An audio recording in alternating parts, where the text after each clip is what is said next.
करने वाले हैं कार्बन्स कंपाउंड। इन शॉर्ट में हम इस पूरे चैप्टर को रिवाइज करेंगे। कार्बन एनर्स कंपाउंड, जैसा कि आपको पता ही है कार्बन का जो सिंबल है वो C है और इसका जो एटॉमिक नंबर है वो है 6। अब इसकी इलेक्ट्रॉनिक कॉन्फ़िगरेशन की अगर हम बात करें तो वो क्या होगा 2 4, यानी कि K शेल में 2 इलेक्ट्रॉन्स और L शेल में 4 इलेक्ट्रॉन। उसके बाद देखिए इसका मतलब क्या हुआ, इसकी पोजीशन की अगर हम बात करें पीरियोडिक टेबल में तो वो क्या होगा, क्योंकि यहाँ पर 2 शेल्स हैं तो पीरियड होगा आपका सेकेंड और ग्रुप होगा आपका 14, क्योंकि ये 4th में आ गया है तो ग्रुप होगा आपके पास 14th, सेकेंड पीरियड और 14th ग्रुप में आ गया आपका कार्बन। अब कार्बन की अगर बात कर रहे हैं तो कार्बन का ये जो एल शेल है उसका जो मैक्सिमम है वो 8 होता है, यानी कि एल शेल में आपके पास मैक्सिमम 8 इलेक्ट्रॉन्स हो सकते हैं। लेकिन क्योंकि इस हर एटम क्या चाहता है कि अब वो अपना ऑक्टेट यानी कि शेल को कंप्लीट कर ले, शेल कंप्लीट करेगा तो एटम स्टेबल बन जाएगा। इसीलिए जो कार्बन है उसे 4 इलेक्ट्रॉन्स की रिक्वायरमेंट है ताकि वो अपना ऑक्टेट को कंप्लीट कर दे। तो कार्बन होगा टेट्रावैलेंट क्योंकि उसके पास 4 इलेक्ट्रॉन्स हैं। तो कार्बन है टेट्रावैलेंट यानी कि वैलेंसी इसकी जो है वो 4 है, यानी या तो ये 4 इलेक्ट्रॉन लूज करेगा या ही 4 इलेक्ट्रॉन गेन करेगा। तो क्योंकि दोनों काम इसके लिए मुश्किल है तो ये हमेशा क्या बनाता है, कोवलेंट कंपाउंड, मतलब शेयरिंग करता है ये, और ये क्या बनाता है शेयरिंग करके, कोवलेंट कंपाउंड्स। अब जैसा आप जानते हो carbon forms large number of compound, carbon form large number of compounds. तो carbon large number of compounds बनाता है, इसकी 2 रीजंस हैं। एक तो है आपके पास टेट्रावैलेंसी यानी इसकी वैलेंसी 4 है, टेट्रावैलेंट है, और दूसरा है इसके पास कैटिनेशन। कैटिनेशन को हम बोलते हैं सेल्फ कॉम्बिनेशन। तो carbon has a combination, carbon has ability to form long chain to with other carbon atoms. Carbon has a tendency to form long chain with other carbon atoms। और यही reason है कि carbon बहुत सारे compound बनाता है और इसकी स्टडी को आपको अलग से करना होता है जिसको हम बोलते हैं ऑर्गेनिक केमिस्ट्री। तो है वो कोवलेंट बॉन्ड बनाता है। जैसे कि आप जानते हो कि बॉन्ड 2 तरह के, तो कोवलेंट बॉन्ड कैसे बनते हैं, बाय शेयरिंग ऑफ इलेक्ट्रॉन्स। तो इलेक्ट्रॉन्स की शेयरिंग से बनते हैं आपके पास कोवलेंट बॉन्ड। अब जरा देखिए क्या होगा, तो जनरली कोवलेंट बॉन्ड्स जो बनते हैं आपके, देखिए कोवलेंट बॉन्ड जो होते हैं वो हमेशा नॉन मेटल्स फॉर्म करती हैं। जहां 2 मेटल्स कभी बॉन्डिंग नहीं करती, एक मेटल और एक नॉन मेटल मिलाकर देखिए 2 मेटल्स, अगर आप बात करते हो 2 मेटल्स की तो 2 मेटल्स के बीच में कोई बॉन्ड नहीं बनता। एक मेटल और एक नॉन मेटल में जो बॉन्ड बनेगा उसको हम बोलते हैं आयनिक बॉन्ड। और दोनों अगर नॉन मेटल्स है आपके पास तो इन दोनों के बीच में बनता है कोवलेंट। 2 मेटल्स के बीच में कोई बॉन्ड नहीं, मेटल नॉन मेटल बनाती है आयनिक, और दोनों नॉन मेटल हैं तो बनाती हैं कोवलेंट। अब जरा देखिए H के आउटर मोस्ट में 1 इलेक्ट्रॉन, दूसरे H के पास भी आउटर मोस्ट में 1 इलेक्ट्रॉन, तो ये क्या हुआ, एक इलेक्ट्रॉन H के पास येगा, दूसरे वाले H का भी येगा। इसे कंप्लीट करने के लिए क्योंकि ये फर्स्ट शेल है तो 2 इलेक्ट्रॉन चाहिए, तो ये देखिए कि इसने इसका यूज किया, इसे भी 2 चाहिए, इसने भी यूज किया, तो दोनों के बीच में एक एक इलेक्ट्रॉन की शेयरिंग हुई, तो ये हो गया सिंगल बॉन्ड। ऐसे यहां पर आ गया O2। ऑक्सीजन के पास देखिए ऑक्सीजन का जो एटॉमिक नंबर है वो होता है 8, यानी कि आप इसके कॉन्फ़िगरेशन लिखिए 2 6, दूसरे ऑक्सीजन का भी यही होगा 2 6, मतलब इसे चाहिए 2 इलेक्ट्रॉन्स अपनी आउटर मोस्ट को कंप्लीट करने के लिए, तो आपने बना दिए यहाँ पर 2 6 इलेक्ट्रॉन आउटर मोस्ट वाले, ये देखिए ये 6 इसको दिए, ये 6 इसको भी दिए। अब इसके बाद अपने 6 तो थे, 2 इसने इसके यूज किए, ऐसे इसके बाद भी अपने 6 थे, 2 इसने इसके यूज किए, तो ये 2 इलेक्ट्रॉन की शेयरिंग हुई आपके पास, तो हम इसे कहते हैं डबल बॉन्ड। ऑक्सीजन, हाइड्रोजन के आउटर मोस्ट में 1 है, ऑक्सीजन के पास देखिए इसकी इलेक्ट्रॉनिक कॉन्फ़िगरेशन 1, इसकी हो गई 2 6, मतलब इसके आउटर मोस्ट में 1 और इसके आउटर मोस्ट में 6, तो आपने O क्योंकि आपके पास एक है तो O ले लिया आपने, यहाँ पर 6 बनाए। अब हाइड्रोजन 2 थे तो कहीं भी आप 2 इलेक्ट्रॉन्स लगा सकते हो, ये देखिए 2 हाइड्रोजन लगाए, हाइड्रोजन को चाहिए 2 हो गए, यहां से हाइड्रोजन को चाहिए 2 हो गया, तो 6 और 2 8, ये बन गया आपके पास। तो सिंगल बॉन्ड यहां, सिंगल बॉन्ड यहां, इसका मतलब हुआ कि ऑक्सीजन दोनों हाइड्रोजन से सिंगल सिंगल बॉन्ड से कंबाइन करता है। CO2, कार्बन ऑक्सीजन, एक कार्बन 2 ऑक्सीजन, देखिए यहां पे इलेक्ट्रॉनिक कॉन्फ़िगरेशन की बात करते हैं तो 2 4, इसकी बात करें तो 2 6, तो यहां पर आपने बनाया 4 बनाने थे आपको, ये लीजिए ये 4 इसके हो गए, ऑक्सीजन के 6 बनाने हैं, 1 2 3 4 5 6, 1 2 3 4 5 एंड 6, तो 6 और 2 8, 6 और 2 8। अब इसको भी 8 बनाने हैं तो 2 इसने इससे शेयर किए और 2 इसने इससे शेयर किए, तो ये देखिए यहां उसके पास डबल बॉन्ड के साथ, क्योंकि 2 इलेक्ट्रॉन्स उसने शेयर किए हैं तो डबल डबल बॉन्ड बनेगा यहाँ पर आपके पास। अब बना गया NH3, यानी ये हो गया N, ये हो गया H। इलेक्ट्रॉनिक कॉन्फ़िगरेशन की बात करें तो 2 5 और इसका होगा 1, N के पास 5 है, देखिए जरा, तो 1 2 3 4 एंड 5। अब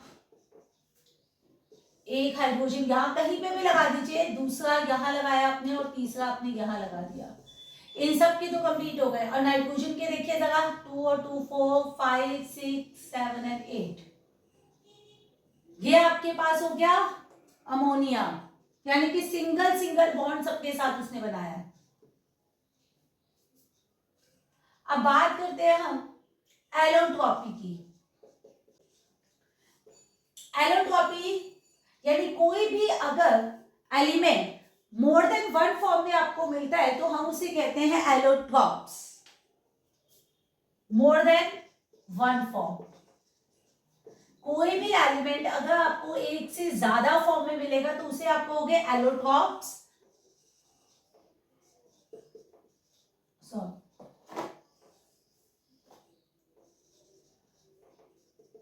उसे कहोगे एलोट्रॉप्स और उस फिनोमिना को कहेंगे एलोट्रॉपी।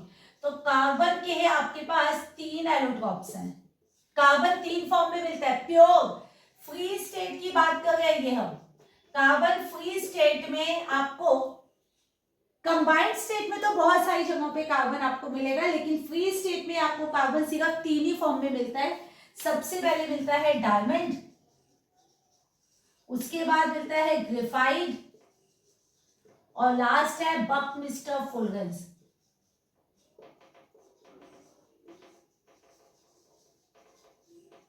बकमिस्टर फुल्गेंस जो है वो फुटबॉल की शेप होती है, ये फुटबॉल की शेप में होता है और यहां पर 60 कार्बन कंबाइन करते हैं। तो हम लोगों को डिटेल में पढ़ना है डायमंड और ग्रेफाइट।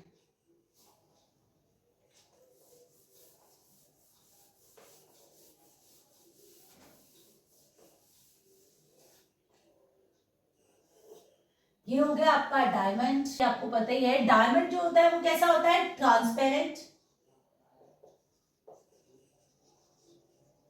और यूज्ड इन ज्वेलरी, ज्वेलरी बनाने के लिए आप इसका यूज करते हो। और ये कैसा होता है आपके पास में, ये ब्लैकिश होता है, used in lead pencils, pencils में यूज होता है एज अ लेड और साथ में इन ड्राई सेल्स, इसका इस्तेमाल सेल्स के अंदर ड्राई सेल्स में भी होता है ग्रेफाइट में। अब ये जो है डज नॉट कंडक्ट इलेक्ट्रिसिटी, ये इलेक्ट्रिसिटी को कंडक्ट नहीं करता है, और ये इलेक्ट्रिसिटी का कंडक्टर है, कंडक्टर ऑफ इलेक्ट्रिसिटी, इसीलिए सेल्स में इसका इस्तेमाल होता है। अब क्वेश्चन ये आता है कि अगर दोनों ही कार्बन की फॉर्म है तो एक इलेक्ट्रिसिटी को कंडक्ट करता है और दूसरा इलेक्ट्रिसिटी को कंडक्ट नहीं करता है। तो देखिए डायमंड के अंदर क्या होता है कि ईच कार्बन, यहां पर जो एक कार्बन है वो बाकी 4 कार्बन के साथ जुड़ा हुआ होता है, टेट्राहेड्रल शेप बनाता है, यानी कि ईच कार्बन कंबाइन विद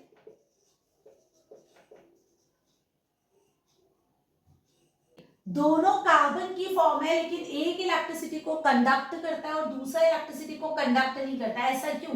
क्योंकि डायमंड में क्या होता है कि each carbon combine with 4 other carbon, 4 other carbon.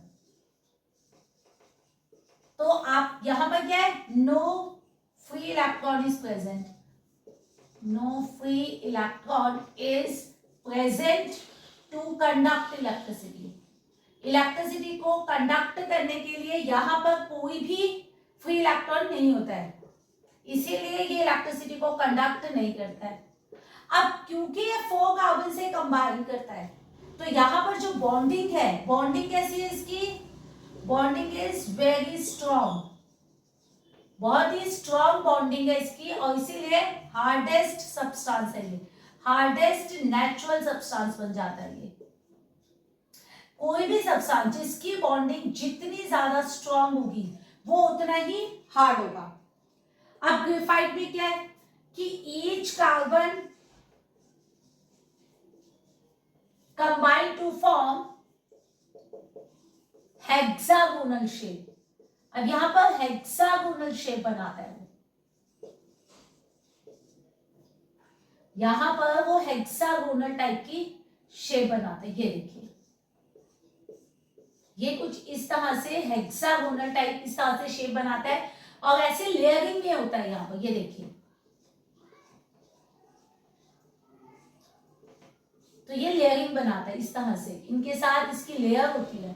तो यहां पर ये जो बॉन्डिंग है वो तो स्ट्रॉन्ग है, लेकिन यहां पर ये जो है, ये जो बॉन्डिंग है जो कि एक लेयर से दूसरे लेयर के बीच में जो बॉन्डिंग है वो वीक है, और इसीलिए ये सॉफ्ट होता है और लुब्रिकेंट की तरह इस्तेमाल होता है। तो bonding between layers is weak, so used as lubricant, so use as lubricant, ये lubricant की तरह इस्तेमाल होता है। अब यहां पर ये देखिए, ये फ्री इलेक्ट्रॉन जो होता है, तो free electron conduct electricity, free electron जो है वो इलेक्ट्रिसिटी को कंडक्ट करता है, कंडक्ट इलेक्ट्रिसिटी। तो दोनों में डिफरेंस जो है वो शेप की वजह से है, क्योंकि दोनों की बॉन्डिंग अलग अलग है, इसीलिए दोनों की प्रॉपर्टीज भी अलग अलग है। बात करें तो कार्बन बहुत सारे कंपाउंड्स की बात करें तो 2 तरह के, सबसे पहले हम बात करेंगे इसमें हाइड्रोकार्बन्स की। कार्बन बनाता है हाइड्रोकार्बन, हाइड्रोकार्बन मतलब हाइड्रोजन प्लस कार्बन, यानी कि हाइड्रोजन और कार्बन मिलके जो कंपाउंड बनाते हैं उसको हम बोलते हैं हाइड्रोकार्बन। अब हाइड्रोकार्बन भी 2 टाइप की होती है, एक होता है सैचुरेटेड और दूसरा होता है अनसैचुरेटेड। अब सैचुरेटेड मतलब कार्बन कार्बन सिंगल बॉन्ड, और अनसैचुरेटेड मतलब कार्बन कार्बन डबल बॉन्ड या कार्बन कार्बन ट्रिपल बॉन्ड। तो कार्बन कार्बन सिंगल बॉन्ड को हम बोलते हैं एल्केन, डबल बॉन्ड को हम बोलते हैं एल्कीन, और ट्रिपल बॉन्ड को हम बोलते हैं एल्काइन। एल्केन का फॉर्मूला होता है आपके पास, जितने कार्बन है उसके डबल से 2 ज्यादा हाइड्रोजन, जितने कार्बन है उसके डबल से 2 ज्यादा हाइड्रोजन। अगर कार्बन सिंगल है तो हाइड्रोजन कितने होंगे, 1 का डबल 4, 2, 2 प्लस 2 4, कार्बन 2 है तो 2 का डबल 4, 4 प्लस 2 6, कार्बन 3 तो 3 का डबल 6, 6 प्लस 2 8। अब यहाँ पर क्या है, डबल बॉन्ड। अब डबल बॉन्ड तभी बन पाएगा जब आपके पास कम से कम 2 कार्बन होंगे। तो डबल बॉन्ड तभी एग्जिस्ट करेगा जब कम से कम 2 कार्बन होंगे। तो यहाँ पर 2 कार्बन यानी कि C2 से ये शुरू होगा आपके पास। इसका फॉर्मूला क्या होता है, C2H2, मतलब जितने कार्बन उसका डबल हाइड्रोजन। 3 में होगा जितने कार्बन उसके डबल हाइड्रोजन। बस क्या होगा, C2H4 डबल करना है, C3H6, C4H8। ऐसे एल्काइन की बात करें तो एल्काइन में भी कम से कम 2 कार्बन चाहिए आपको, लेकिन यहाँ पर तो ये फॉर्मूला क्या होगा, CnH2n-2, मतलब जितने कार्बन उसके डबल से 2 कम हाइड्रोजन। तो ये क्या हो जाएगा, C2 डबल किया तो 4 में से 2 गए 2, C3 डबल किया तो 6, 2 माइनस किया तो 4, C4 डबल किया तो 8, 2 माइनस किया तो 6। अब जरा देखिए, जब आपके पास सिंगल कार्बन होता है तो हम बोलते हैं मेथ। कार्बन अगर 1 है तो, कार्बन अगर 2 है तो एथ, कार्बन 3 है तो प्रॉप, 4 है तो ब्यूट, 5 है तो pent, 6 hex, 7 hept, 8 oct, 9 non, और 10 होगा तो हम इसे बोलेंगे डा। अब जरा देखिए, अगर हम एल्केन की बात करें तो 1 कार्बन यानी कि मैथ। अब इसके लास्ट में क्या लगा है, ए, तो हमने लगाया ए। ऐसे 2 यानी एथ, लास्ट में क्या था, ए, तो इथेन। 3 में प्रॉप, लास्ट में था ए, तो प्रोपेन। अब यहां पर C2 यानी एथ, लास्ट में क्या था, इन, इथीन। 3 वाला प्रॉप, लास्ट में था इन, प्रोपीन। 4 वाला ब्यूट, तो लास्ट में क्या था, इन, ब्यूटीन। C2 मतलब स्ट्रक्चर ड्रॉ कर लेते हैं, कहां से बनता है। देखिए स्ट्रक्चर्स में आप इसको, सॉरी, अगर हम स्ट्रक्चर की बात करें तो स्ट्रक्चर में एक होता है स्ट्रेट चेन, दूसरा होता है ब्रांच चेन, और तीसरा होता है क्लोज्ड स्ट्रक्चर। तो स्ट्रेट चेन हो सकती है, ब्रांच हो सकती है, टूटी हुई, और क्लोज यानी कि बंद हो सकती है। तो सबसे पहले हम बात करते हैं CH4 की, यानी कार्बन आपके पास एक है, कार्बन की वैलेंसी 4 है तो आपने इसकी वैलेंसी 4 की, और चारों जगह पर सिंगल सिंगल हाइड्रोजन डाल दिए। अगर इसी तरह से C4H10 होता तो कार्बन कितने थे, 4, तो आपने 4 कार्बन को डाला। हर कार्बन की वैलेंसी 4 है तो 1 2 3 4, 1 2 3 4, 1 2 3 4, 1 2 3 4, सब जगह, और इन सारी जगहों पर आप H डाल दीजिए, आपकी वैलेंसी ऑटोमेटिकली कंप्लीट हो जाएगा स्ट्रक्चर। ये C4H10 यानी कि ब्यूटेन है। इसी तरह से आप कुछ भी लाइक हेप्टेन बना गए हम, तो ये हो गया हेक्सेन बना गए हम। हेक्सेन के लिए हम क्या कर गए, 6 कार्बन, ये लीजिए हमने बनाए 6 कार्बन, हर कार्बन की वैलेंसी 4 है। ये देखिए 4 4 4, सब जगह पे आप 4 बनाते जा रहे हो। ये देखिए सबकी वैलेंसी कंप्लीट हो गया, और ये आपके पास एक स्ट्रेट चेन बनता जा रहा है।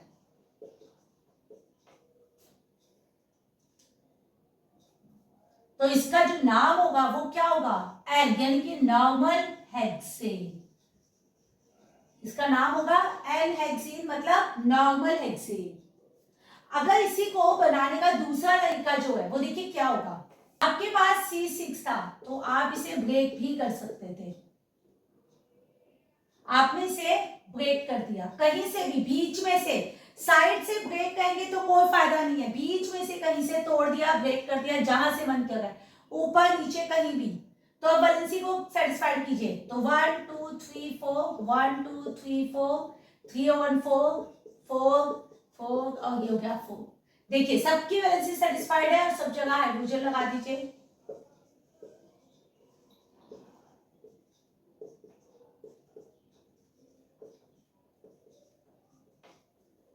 ये ब्रांच्ड है। तो यहां पर देखिए, अब आपको इसका नाम कैसे बताना है। सबसे पहले का काम है, आप एक लंबी चेन को यानी कि लॉन्ग चेन को सेलेक्ट कर दीजिए। मैंने चेन सेलेक्ट की, ये लंबी चेन है, क्योंकि अगर मैं इसको ऐसा करती तो इसमें सिर्फ 3 ही कार्बन आते और इस तरह से मेरे पास 5 आ गए हैं। अब आपका दूसरा काम है नंबर देना। नंबर कैसे दोगे, ये जो टूटा हुआ चेन है वो उसको नंबर कम वाला मिलना चाहिए, लीस्ट मिले। अगर मैं यहां से नंबर डालती हूँ तो ये कौन से नंबर पे आएगा, 1 2, यानी सेकंड नंबर पे टूट रहा है। अगर मैं यहां से नंबर डालूंगी तो 1 2 3 4, ये फोर्थ नंबर पे आएगा। तो जहां से टूटे हुए चेन को नंबर शॉर्ट मिलेगा, छोटा मिलेगा, हम वहां से नंबर डालेंगे। तो ये होगा 1 2 3 4 एंड 5, यानी कि आपने, अब ये क्या बन रहा है, ये देखिए CH3 और CH3, यानी कि जब भी आपके पास CH3 का नाम हो गया आपके पास मिथाइल, C2H5 का नाम होता है इथाइल, क्योंकि ये है आपका एल्काइल ग्रुप। और एल्काइल ग्रुप में, ये एल्काइल ग्रुप है, और एल्काइल में क्या होता है, CnH2n+1, यानी जितने कार्बन है डबल से एक ज्यादा जब होगा तो हम उसको एल्काइल ग्रुप कहते हैं। तो यहाँ पर डबल से एक ज्यादा है, इसलिए इसका नाम है मिथाइल। डबल से एक ज्यादा है तो ये बन गया इथाइल। तो इसका नाम देखिए क्या बन रहा है, सेकंड नंबर पे आपके पास क्या लगा हुआ है, CH3, यानी कि मिथाइल। तो 2 नंबर पे है मिथाइल, और उसके बाद एक लंबी चेन में 5 है, तो 5 वाले को क्या कहते हैं, पेंटेन, क्योंकि सिंगल बॉन्ड है। तो 2 मिथाइल पेंटेन, यानी कि 3 कार्बन है। अब क्योंकि यहाँ पर डबल आ रहा है, यानी कि डबल बॉन्ड, तो डबल बॉन्ड आप कहीं भी लगा सकते हो, मैंने यहां लगाया। अब 4 वैलेंसी सेटिस्फाइड कीजिए आप, 2 3 4, 3 इसके पास है 4, 1 2 3 4, ये आप कहीं भी लगा सकते हो, ऊपर या नीचे, बस वैलेंसी 4 होनी चाहिए आपके पास। ये हो गए इसके 4, ये देखिए इसके पास 6 हो गए।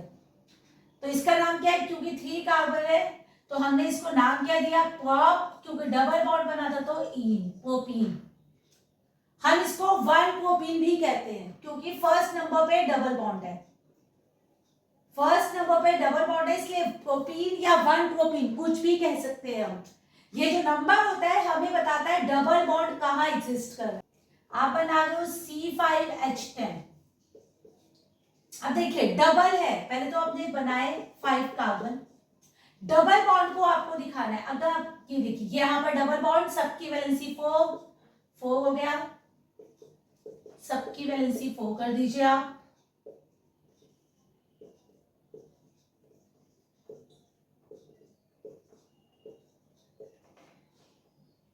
अब यहाँ पर फर्स्ट नंबर पे है तो 1, और ये कितने हैं 5 है तो पेंटीन, क्योंकि डबल बॉन्ड में इन लगता है। C3H4, अब आपको बनाना है ट्रिपल बॉन्ड। ट्रिपल बॉन्ड सिर्फ एक ही जगह बनेगा, कहीं भी बनाइए, एक बार बना सकते हो आप। वैलेंसी पूरा कीजिए 4, इसकी तो ऑलरेडी 4 हो गई, इसकी 4 कर दिया आपने, ये देखिए। अब क्योंकि 3 है तो आपने लिखा प्रोपाइल, और आपके पास फर्स्ट नंबर पे है तो इसका ट्रिपल बॉन्ड की पोजीशन है 1, तो 1 प्रोपाइल, 5 6 7, ट्रिपल बॉन्ड एक ही जगह बनेगा, वैलेंसी सेटिस्फाइड 4, ये देखिए। तो इसका नाम क्या होगा देखिए,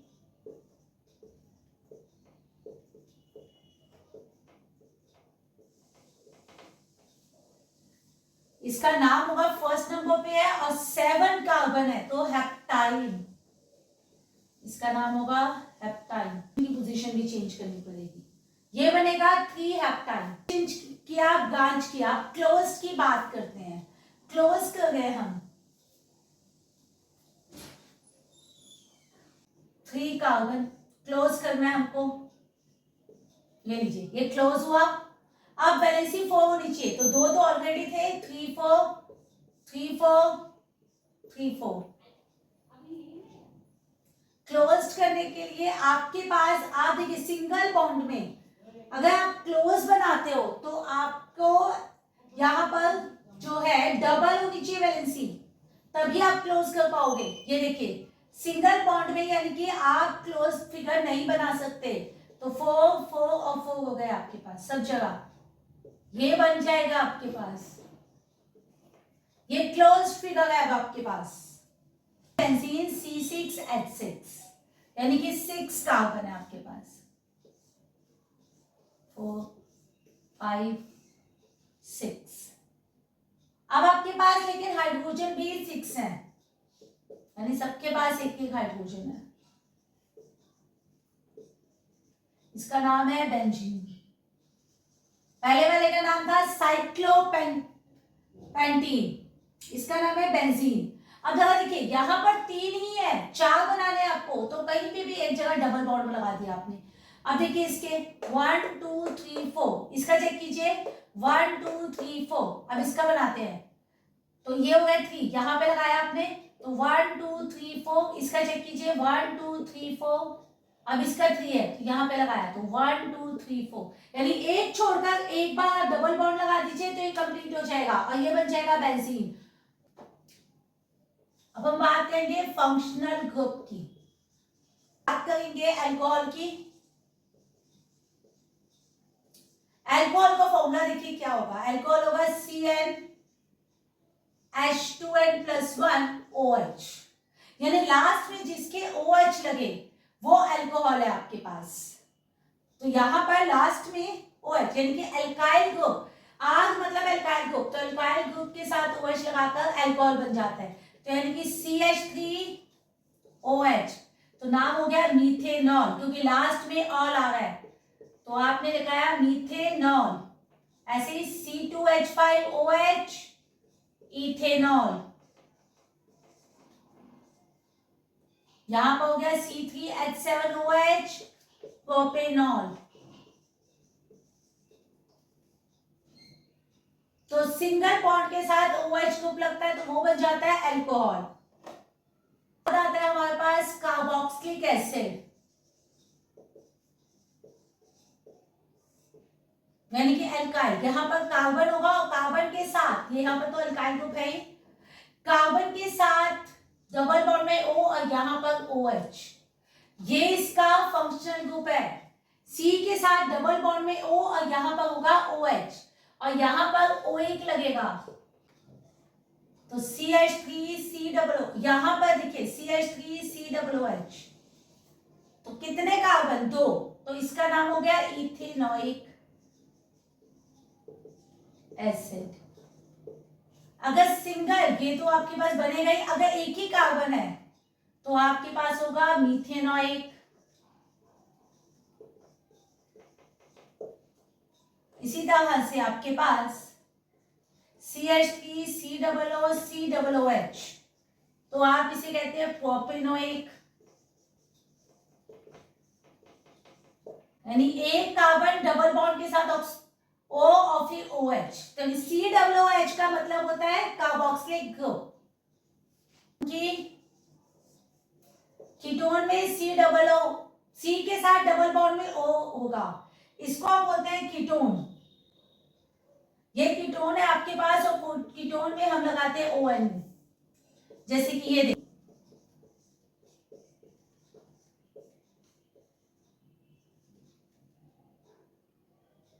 तो ये हो गया आपके पास प्रोपेनॉन।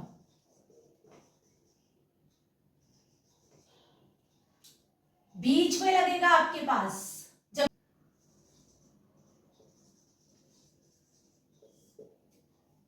तो एल्डिहाइड में ये देखिए, ये आपके पास एल्डिहाइड ग्रुप है, ये देखिए ये एल्डिहाइड बन गया अब आपके पास। यहां पर फंक्शनल ग्रुप ये था, O अलग H अलग, तो ये एल्डिहाइड है, तो एल्डिहाइड में हम क्या लगाते हैं Al, तो 2 कार्बन है तो यानी इथेनल, Al लगेगा। अल्कोहल में OL, एल्डिहाइड में Al, अल्कोहल में O और H एक साथ आते हैं और एल्डिहाइड में O अलग और H अलग आते हैं। Homologous series,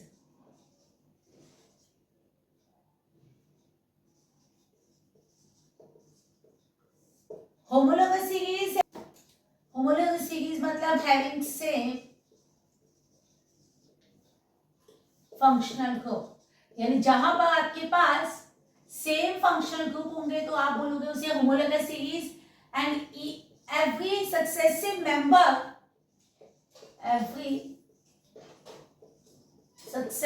member differ by CH2। हर किसी में CH2 का मतलब एक कार्बन और दो हाइड्रोजन का डिफरेंस होता है।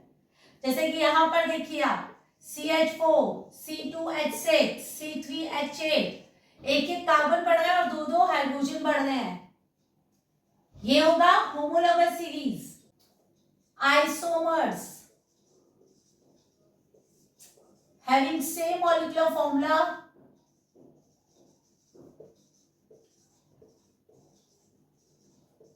but different structural formula।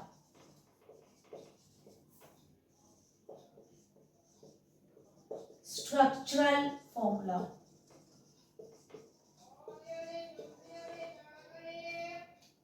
जैसे कि ये देखिए C4H10, ये ब्यूटेन है, तो ब्यूटेन को आप दो तरह से बना सकते हो। एक तो सिंगल, जैसे आपको बताया था मैंने, आपने सिंपल चेन बना दी, सिंगल चेन, ये भी हो सकता था, और इसी का ब्रांच भी बना सकते थे आप, और दूसरा आपको ब्रांच भी बताया था, आप यहां पर ब्रांच कर सकते थे। फॉर्मूला दोनों केसेस में सेम है, लेकिन स्ट्रक्चर दोनों का अलग अलग है, तो हम इसे बोलेंगे आइसोमर्स। इसका नाम था एन-ब्यूटेन क्योंकि नॉर्मल है ये, और इसमें एक स्प्लिट किया है, तो ये 3 वाली टेंडेंसी है, सेकंड वाले पर लगा हुआ है आपके पास, यहां मिथाइल प्रोपेन।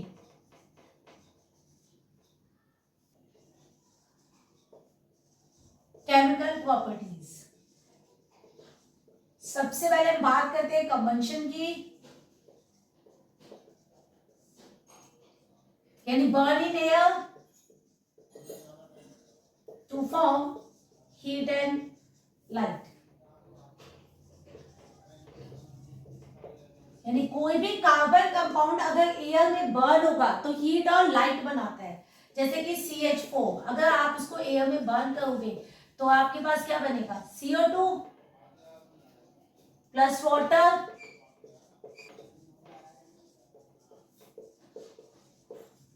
अब ऑक्सीडेशन, सेकंड प्रॉपर्टी है ऑक्सीडेशन। ऑक्सीडेशन का मतलब क्या हुआ, यानी कि यहां पर कार्बन डाइऑक्साइड, ये देखिए आपके पास alcohol form carboxylic acid, alcohol से कार्बोक्सिलिक एसिड बनेगा तो वो ऑक्सीडेशन है, मतलब ऑक्सीजन दे रहा है। अल्कोहल से बनाएंगे कार्बोक्सिलिक एसिड तो C2H5OH, ये है आपके पास इथेनॉल, और इससे बना आपके पास कार्बोक्सिलिक एसिड यानी कि एसिडिक एसिड। तो यहां पर ऑक्सीजन एक्स्ट्रा किसने दिया, इसको देने के लिए या तो हम डालेंगे पोटेशियम परमैंगनेट अल्कलाइन, या तो अल्कलाइन पोटेशियम परमैंगनेट डालेंगे, या एसिडिफाइड पोटेशियम डाइक्रोमेट का इस्तेमाल करेंगे K2Cr2O7। क्योंकि ये दोनों में से किसी एक का इस्तेमाल करेंगे तो ये ऑक्सीजन देंगे, तो ये क्या है, ये है ऑक्सीडाइजिंग एजेंट, क्योंकि ये ऑक्सीजन दे रहे हैं। तो ऑक्सीडेशन मतलब एडिशन ऑफ ऑक्सीजन, तो एडिशन ऑफ ऑक्सीजन करने के लिए या तो हमने KMnO4 डालना है या एसिडिफाइड पोटेशियम। अब आता है एडिशन रिएक्शन,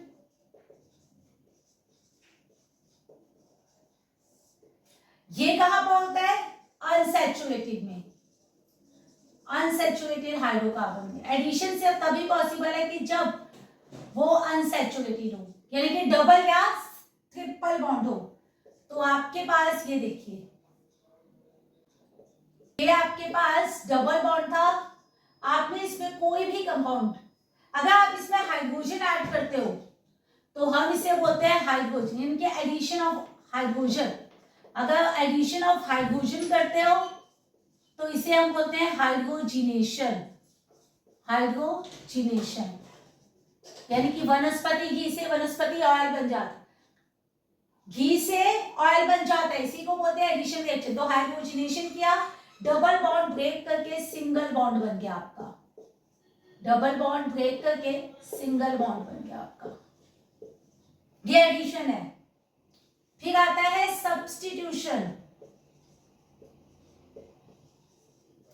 यानी एक को रिप्लेस किया, यानी कि रिप्लेसमेंट ऑफ हाइड्रोजन, या अनसैचुरेटेड में था रिप्लेसमेंट ऑफ हाइड्रोजन, ये किसमें है, सैचुरेटेड में, ये सैचुरेटेड हाइड्रोकार्बन में होगा।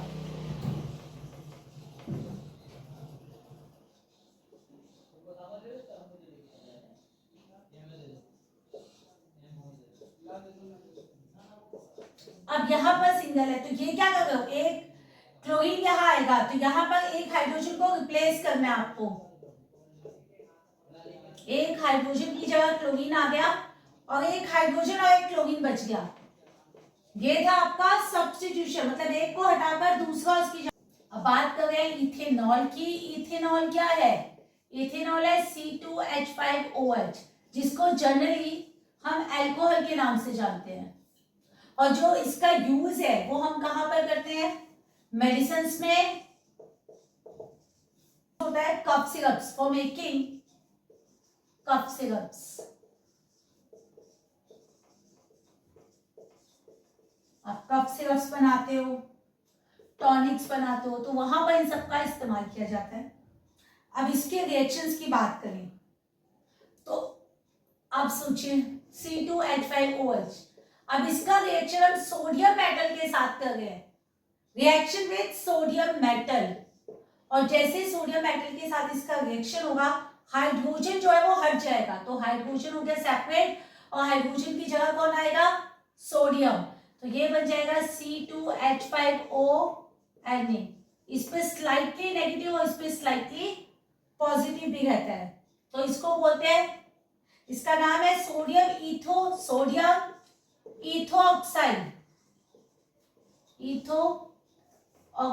सॉरी, और यहां पर हाइड्रोजन अलग होगा,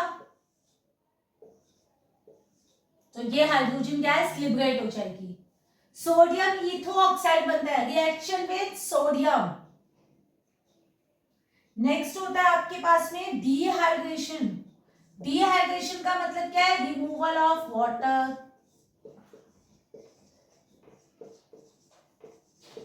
वाटर के रिमूवल को आप बोलते हो डिहाइड्रेशन, और यहां पर आपके पास अल्कोहल है, अब इसमें से वाटर रिमूव करना है, तो आप इसमें डालिए कंसंट्रेटेड H2SO4, जैसे आप इसमें H2SO4 डालोगे तो वाटर अलग हो जाएगा, और आपके पास क्या बचेगा, देखिए यहां पर 6 थे, 6 हाइड्रोजन थे, तो क्या बचेंगे 4 हाइड्रोजन और C2H4। फिर बात करते हैं इथेनॉइक एसिड की, C3COOH, अगर 5 to 8% इथेनॉइक एसिड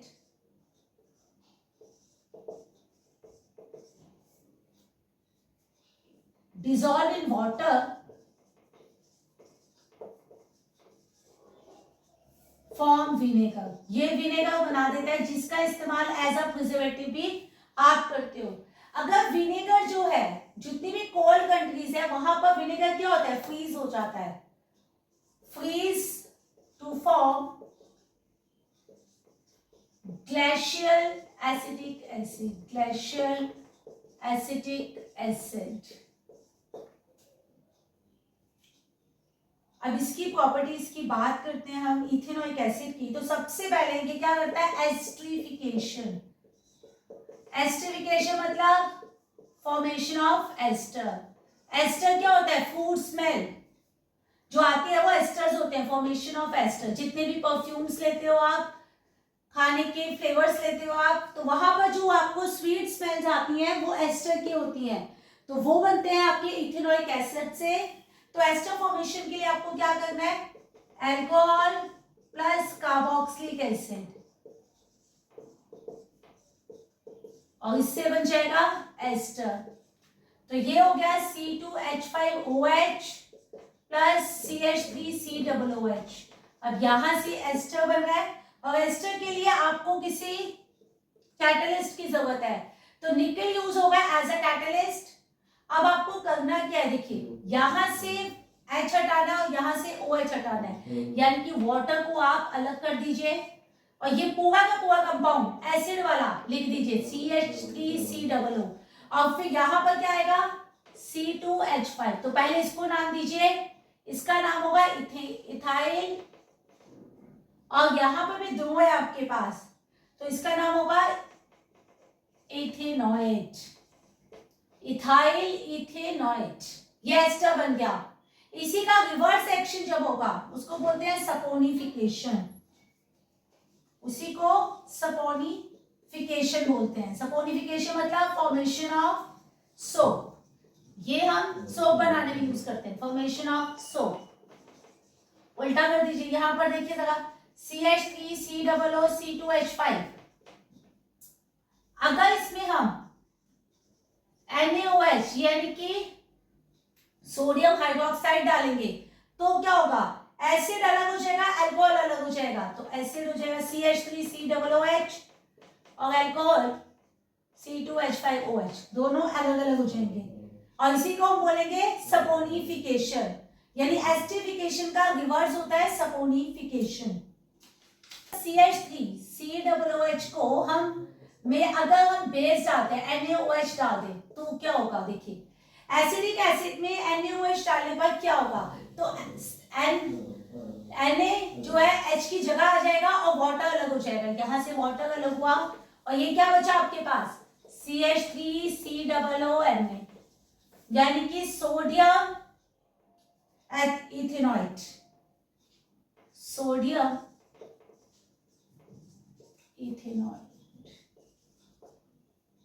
अब रिएक्शन में, अब एसिडिक एसिड की रिएक्शन हम किससे कर रहे हैं, सोडियम कार्बोनेट से, Na2CO3, सोडियम कार्बोनेट से करेंगे तो क्या होगा, फिर से Na आ जाएगा H की जगह, और यहां पर क्योंकि CO3 था तो CO2 लिबरेट होगा, तो CO2 भी निकलेगा, वाटर निकलेगा और क्या बन जाएगा CH3COO और यहां आ जाएगा Na।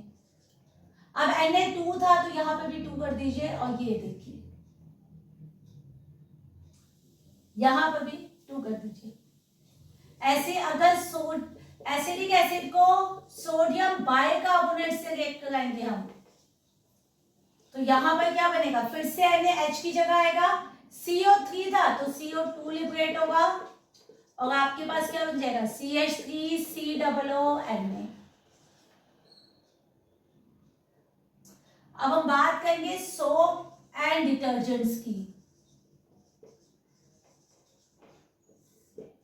तो सोप्स क्या है, सोप है sodium salt of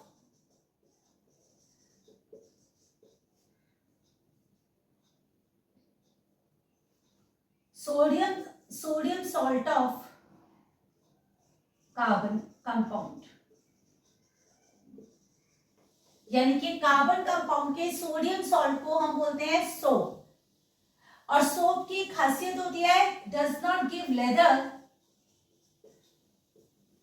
leather due to with hard water, ये हार्ड वाटर के साथ लेदर नहीं बनाता, झाग नहीं बनाता। और वाटर हार्ड वाटर क्यों हो जाता है, वाटर हार्ड क्यों है, due to the presence of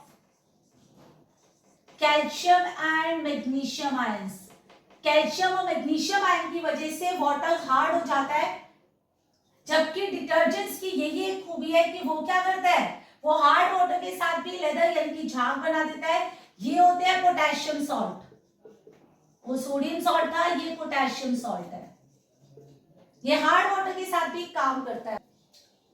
अगर सोप की बात करें तो सोप में 2 पार्ट्स होते हैं, देखिए ये इसके 2 पार्ट है। एक होता है आपके पास में हाइड्रोफिलिक और हाइड्रोफोबिक। फिलिक का मतलब होता है वाटर अट्रैक्टिंग,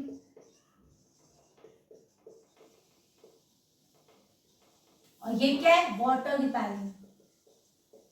ये वाटर को रिपेल करता है। तो जैसे आप सोप को अप्लाई करते हो तो सोप क्या करता है, जितना भी ये हाइड्रोफोबिक पार्ट है वो डस्ट एंड डर्ट के साथ चिपक जाता है। ये डस्ट एंड डर्ट के साथ, ये देखिए ये आपका डस्ट एंड डर्ट है, आपने सोप लगाया तो ये देखिए जितना भी ऐसा वाला पार्ट है वो इसके साथ इस तरह से एक मीजल बना देगा। ये देखिए ये एक मीजल बनाता जा रहा है, यानी कि सर्कल सर्कल होता जा रहा है। ये देखिए जितना भी हाइड्रोफिलिक पार्ट है वो बाहर की तरफ है और हाइड्रोफोबिक जो है वो डस्ट एंड डर्ट के चिपक रहा है। ये देखिए, और इसको हम बोलते हैं मीजल। ये हमारे पास ऑयल एंड डर्ट है और ये क्या बन गया, हमारे पास जो फॉर्मेशन हुई है वो मीजल है।